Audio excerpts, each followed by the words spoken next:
So imagine you're walking into the hospital and you tell the doctor what to do. You say, I need my nose smaller. I need more cells. So get me plastic surgery. Then the doctor nods, walks you over, says, all right, lay down on the table, and cuts you open. No question, no diagnosis, no scans, no more history or further explanation. You name the procedure, and that's the procedure you get. And boom, the plastic surgery starts. Well, nobody would accept that.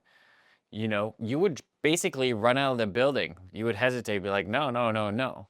But that's the way that most companies end up treating their brand. The thing that you walked in certain that you needed might not actually be the thing that you need. And the risk is big. Your health is on the line. Your life is on the line. You need a proper diagnosis. However, this is exactly how most companies treat their brand. A founder walks in knowing exactly what they want. We need a rebrand, we need a new name, we need to redo the website, we need to redo our looks and feel. And they already say, hey, look, the numbers are low, we're not feeling this anymore. And they provide a diagnosis and a procedure, and the numbers are low, and the treatment is decided before anyone's asked and diagnosed what's actually wrong. And there's plenty of people in this industry that will happily lay you down on the table and cut you open because that's where the money is. Surgery is where the money is.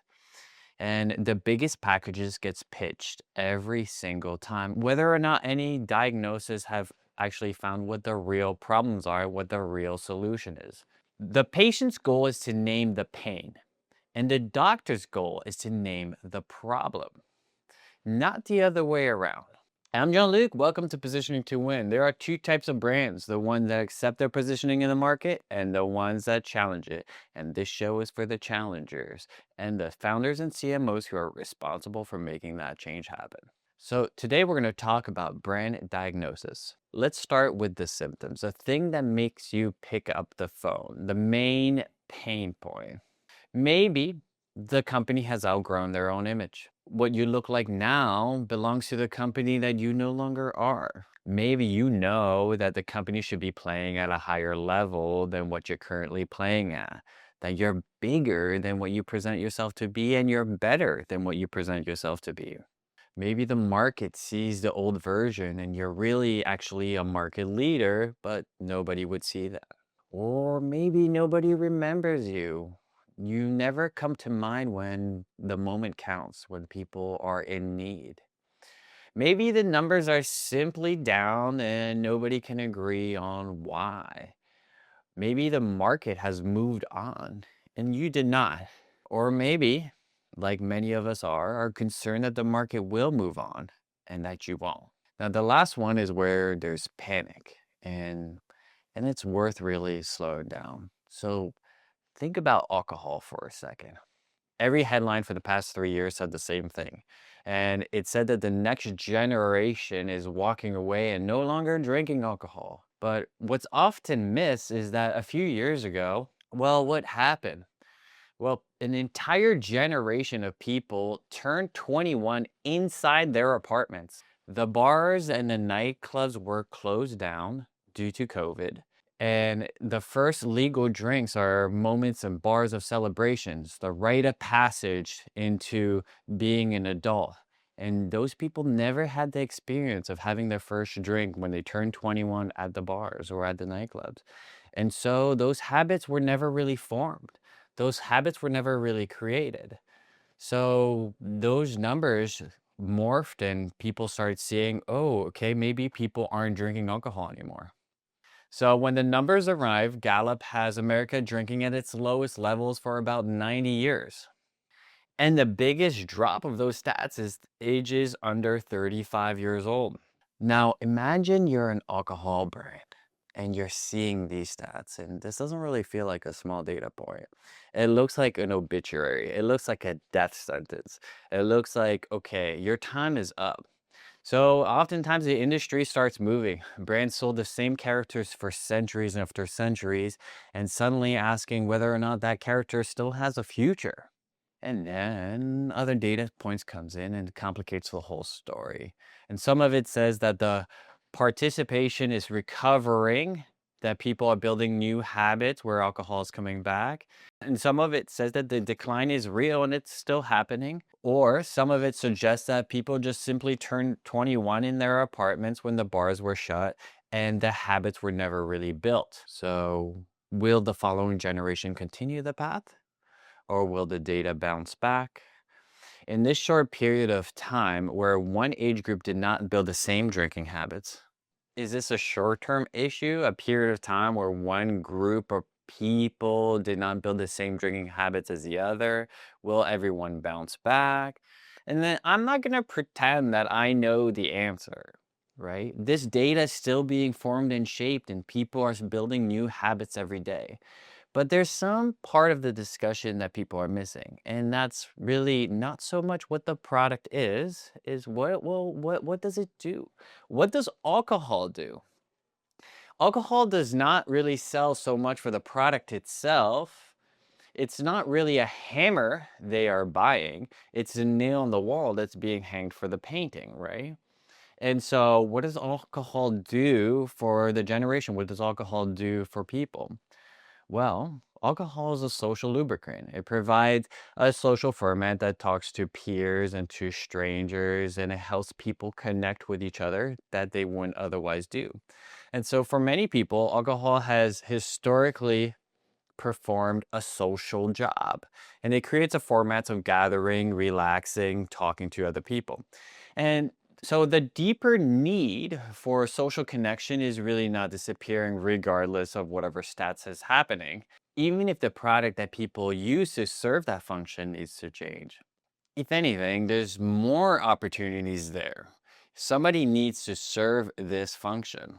And that's worth thinking about because it is a different conclusion than the one that panic produces. A panic says that every category is dying and everything is changing. But one of the easiest way to predict a future is not to think about what will happen, but actually think, well, what's not going to happen? What's not going to change? What are the things that people are still going to want, right? Instead of thinking about, okay, well, what's this unknown and how is this all going to pivot? Well, what are the people still always going to need? People are always going to want to connect with each other. If something is a problem can be solved. If it cannot be solved, it's not a problem, it's the reality. Okay. So every problem, there's an opportunity in disguise, right? That opportunity in disguise has a solution. Sometimes that answer is a new brand standing next to the old one, targeting a new positioning. Now, you see similar things happening right now in other industries. Companies are repositioning with what AI will do in the industry. Many people are saying that AI is taking all the jobs or industries are going to be disappearing, etc., etc. Now, every industrial revolution so far has created more jobs than it took. Nobody really knows yet what's going to follow now, but plenty of companies are rebuilding themselves as if this has already been decided. And so far, the trajectory and the numbers seem to be positive. However, trends could still evolve. So certainty is really not diagnosis. So we need to dig a little bit deeper. There is an entire industry that's moving in incomplete information. The same thing happens in buildings every day inside small businesses for smaller money and for less excuses. Something feels wrong, and the most expensive fix is often the one that gets named first. It's usually the ones that win, the ones that are visible, the ones that most often talked. A rebrand is visible. It has a kickoff, it has a timeline, it has a reveal, and a budget that the board understands. Everyone can see it's happening. A positioning problem is harder to point at all. And a product problem is politically really uncomfortable. Somebody in the building fought for that product. And the final product is scattered across 4 teams and nobody owns the whole thing at once. So, how do we solve it? Sometimes a rebrand is exactly right and it's exactly what we need. But the concern is that somebody is describing a feeling rather than actually having a goal in place or numbers in place that they're trying to reach or trying to solve for. So, what ends up happening is that product teams often prefer the diagnosis to be marketing, while marketing often prefers the diagnosis to be a brand problem, and then the leadership team prefers the diagnosis to be a visual problem. Now, changing the identity is easier than changing the whole company and what it's operating and what it's doing and what the services are and what the services aren't. The brand positioning tends to be a higher level of perfection than just the brand looks and feel. On a natural human behavior, people tend to support the thing that involves the least amount of change in their own department. So whatever is the least forward path of friction. So then companies buy the treatment that is the easiest to commission, while the actual cause keeps hurting the growth or limiting the growth. And more often than not, there was never really a written goal, so nobody agreed on what the better would look like. There was never really a number or a behavior move that was trying to be achieved. So then nothing gets measured against what the intentions of what was supposed to change happen. So there wasn't really a set benchmark. And when the numbers did, so if the numbers do move, then there's no way to tell if the fix is a coincidence or if it was an objective being accomplished. Because the goal's not clear, it's not stated. So if someone wrote one line of the goal, the number or the behavior that they're trying to change, and they put it somewhere in public or that's shared across the company, maybe it's digitally or something like that, then everything else becomes easier. You put that goal in that general team space, people can revisit it in 6 months and say, oh, okay, is this actually happening or is it not? And are these objectives being met? Otherwise, you finish the project and the brand looks different, but you have little to no idea whether the business is actually better or not. Take American Cancer Society, for example. They had poor recall, stagnant fundraising support, and they rebranded around a clear mission. And afterward, after they stated that goal, the in-app donations grew by 34%, and the total money raised went up. So they had the goal, and the goal got accomplished. And the goodness about this is that a number that you hit gives you a fact. Otherwise, every result ends up in opinion on, okay, well, why did this happen? Where did this come from? Is this just a coincidence? What caused it? So now thinking about brand diagnosis as an example, how do you find where the problem actually lives? So if you have nobody to talk to, that's a marketing problem. If you are talking to people and you cannot convert them, that's a sales issue. If they do not know you or if they do not trust you, well, then that's a branding problem. Where the sales process stops can tell you why and what's happening. A stale sale could be the product, but it could also be the positioning of the whole brand, or it could be the pitch in itself, the unique value proposition. Now, the most important questions for any company is, does it sell, right? Is this actually working? Do I have go product to market fit? Can I make my first dollar? And then you build from there. You build trust, you're getting known and being able to speak to a wider audience and marketing, etc. So typically the calls can break down into three core buckets. You have the product, marketing, and the brand. Inside the brand includes the positioning, etc., etc. A product problem means that people understand the offer, they experience it, and they still do not want it. This is called product to market fit. A marketing problem usually has the specificity of the channel. So if one channel slips and the other still holds, or one social channel or one campaign works, but the other still working, then that segment is not converting, but something else is. One page creates friction or one email is not working, that's generally a marketing problem. You can point to where the performance has changed in a specific audience, specific group, etc., etc. This is a general marketing problem. Now, if you have the similar thing and that problem starts repeating across channels and it's creating throughout, it's company wide, it's brand wide, well, this is a branding problem. So, in essence, if people buy and they do not come back, that is a product problem. If people understand you and they pick somebody else, that's a brand positioning problem.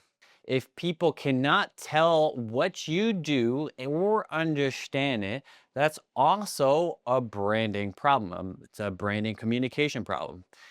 If people never hear of you, that's a marketing and distribution problem. Ask three of your customers what your company actually does and why they actually picked you. If one says that you are the affordable option, and one says that you are the one that picks up the phone, and one says that you handle complicated jobs that nobody else will take, well, those are three good answers, but those are three different companies. And that's really an undefined brand experience, right? That's a sign that you have a branding experience problem. Now, listen to your own sales staff and you listen to the calls back and back. If one rep opens up with pricing and the other talks about the team, or one opens up about the technology mode, none of them are doing really a bad job. They just are inventing a new argument on the spot. And that's because nobody provided them with clear guidance to do something otherwise. And so that's something that's solved at the brand level, at the brand positioning level. So, how do you know? Where does this evidence live? Where am I going to look? Well, if you aren't tracking this, you should. This should be in the call recordings and the lost deal notes. The questions that come up in every single demo, the sales team would know this. This should be tracked if it's not already. You want to get on top of this. Go through what you already have and see if you have the data, and if not, set up tracking tools to get there. Now, if the website sounds interchangeable to your competition and every campaign has to reinvent the argument because there's no defined brand positioning, you may be known and not known for anything particular. Here's what makes a distinction difficult. Brands and markets do not live in separate dashboards, they live together. A weak brand can show up dressed as a marketing problem, right? We can have similar things. You could have lower conversion, higher acquisition cost. You could be in the positioning where you need to do more discounting or where price can be an issue for conversion. You need to do more explaining before anyone understands why you matter. If every sale needs more proof points and a longer explanation to get the same yes, the problem may be upstream from the campaign and upstream from just marketing as a general and could be a brand problem, especially if it's happening across channels. However, it runs the other way too. A broken landing pages, exhausted creative, the wrong audience, but channels whose economics have changed. So any of those can suppress performance without changing one thing the market believes about your company. So if you have one bad number, that can prove very little. Look at the pattern. Where is this happening? What do you see? If the problem moves when you move something or change something, then that's often a marketing thing. It could be channel or a segment or campaign, or maybe it's at the funnel stage. You need to investigate the marketing. After testing an experiment, if the same problem occurs every channel and change you make, investigate the brand and see if this isn't a brand issue, which it sounds like what it is. Marketing helps move demand through the tunnel. Brands create familiarity and just the general preference for the users. A good brand will create a pool that is already there before the campaign even begins. So you're not starting from ground zero. Now, these problems oftentimes coexist and they're not always in isolation. So this is a starting point rather than a verdict. And you always want to go back to check what's happening at the product level. If the customers understand it, try it, and still walk away, A new identity is not going to solve for this. It's not going to fix it. Marketing problems tend to concentrate in specific areas, and brand problems tend to repeat. So, picture a service company. Leadership say that the problem is awareness. We are not known. We need more people to know we exist. So, they end up buying more traffic. You get more people to arrive. The sales books more calls. But prospects keep asking the same question: why should we choose you instead of the three other firms that appear to be doing the same thing? That is not necessarily an awareness problem, even though the leadership thought it was. More traffic doesn't solve the unresolved reason to choose.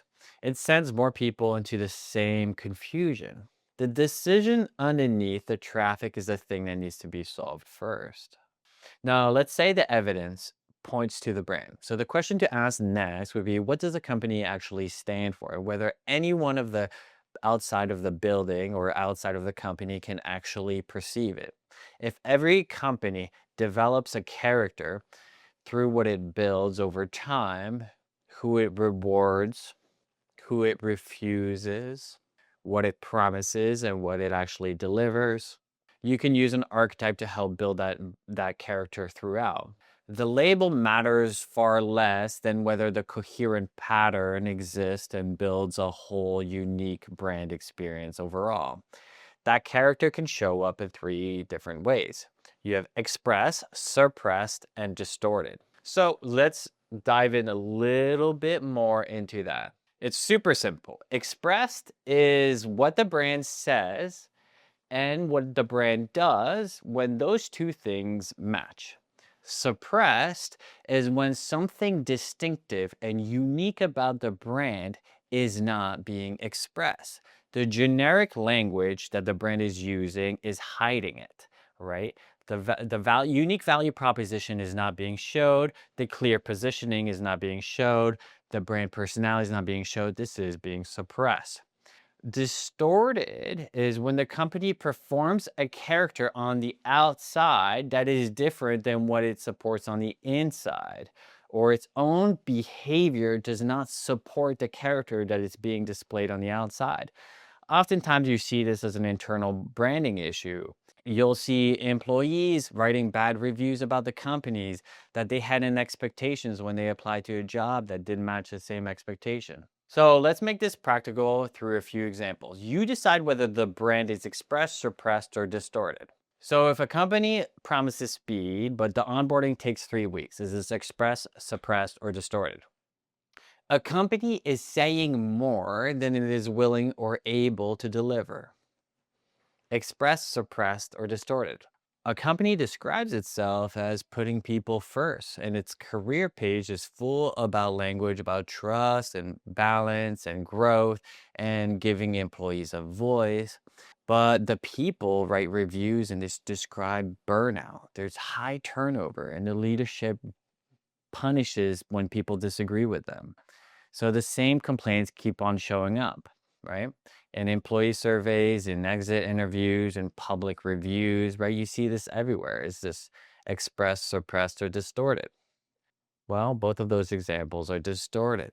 The employer branding is making a promise, and the employee experience contradicts that promise.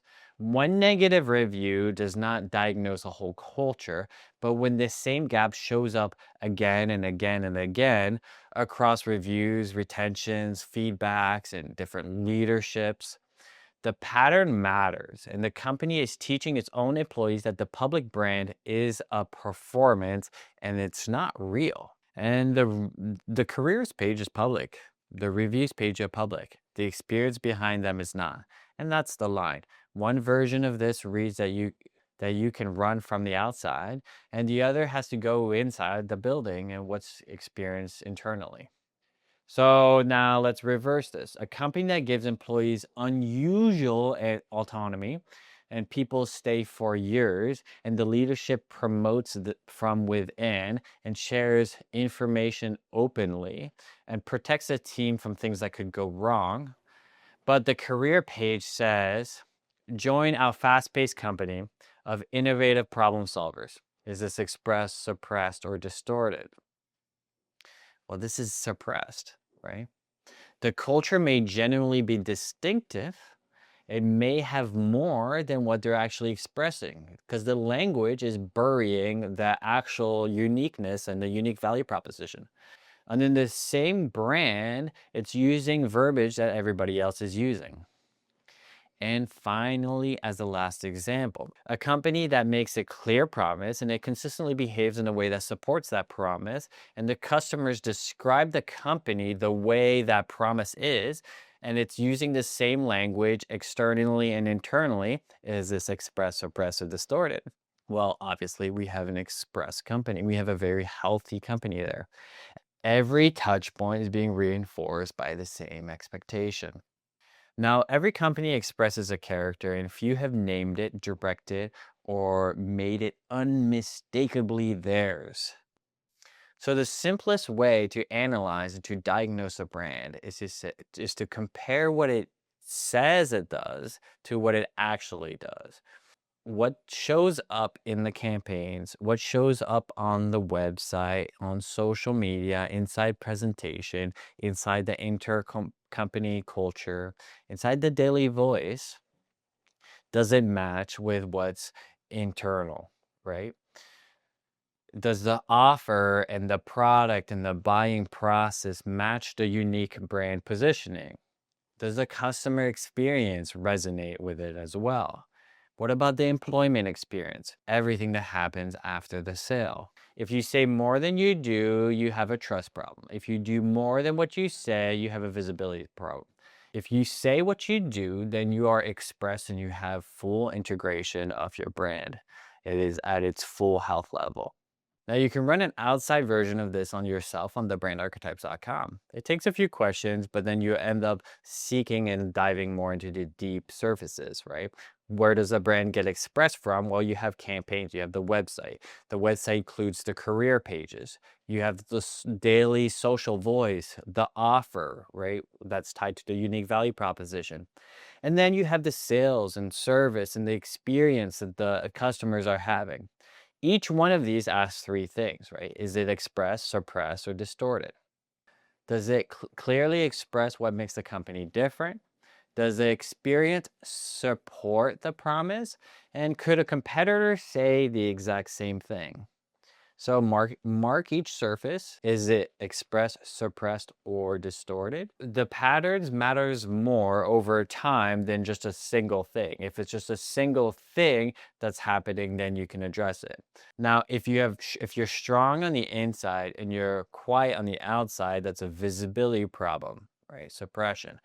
Loud on the outside contradicts what's on the inside. That is a trust problem. Could be a distortion problem. Nothing coherent anywheres across the business, and that is probably a brand positioning problem in its core. If every surface is clear, credible, and consistent, and performance is still weak, you need to stop blaming the brand, investigate the pricing, the distribution, the product, or the funnel. The brand may be doing its job, and while the actual problem lives really somewhere else. So here's the method in order. So first, find where the problem lives. Is this a product problem, a marketing problem, or a brand? If it is a brand, find the character and what the brand has actually committed to being and test out what's actually happening. What it sounds like, what it feels like, how it's expressed, who it's for and who it is not for. And then you compare with what the company says with what the company does and decide whether the brand is expressed, suppressed, or distorted. And what was really never clear in the first place. So if there's a few of these channels, well, which one do you focus on first? And my advice is always fix the one that's the closest tied to the revenue. Where is the revenue coming from? And use that one and leverage that in importance. Because that's the gap that's costing you, and it's costing you the fastest. There's a famous expression that says, if the only tool you have is a hammer, you tend to see every problem as a nail. And this is similar that if a doctor who knows how to do procedures or surgery will always find a reason to use it. And this is a caution a cautionary tale to realize that diagnosis is super important. You need to analyze problem at its source, or otherwise you could be wasting energy that doesn't produce the fruit or produce the numbers or the move or the impact that you're trying to reach.